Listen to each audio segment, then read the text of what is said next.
maxkamadda degmada Laascaanood ee gobolka Sool ayaa waxa ka furan dacwadda ama kiis wiil yar oo 13 jir ah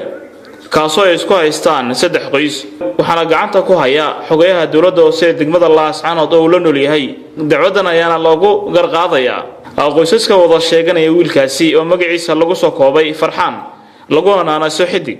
isla markaana aan la garanayn cidda rasmiga ah ee dhashay Farxaan Xidig oo muddo 4 bilood ku sugnaa degmada Laascaanood ayaa ku barbaaray magaalada Boosaaso wuxuuna muddo yar ka hor ogaaday inuu u dhashay deegaankan lagana qaatay markii hore dureedka magaalada Laascaanood isagoo wax garaad lahayn xogayaha dawladda oo degmada Laascaanood Cabdikhayr Dirir ayaa sheegay in wiilkan la keenay saldhigga dhexe magaalada Laascaanood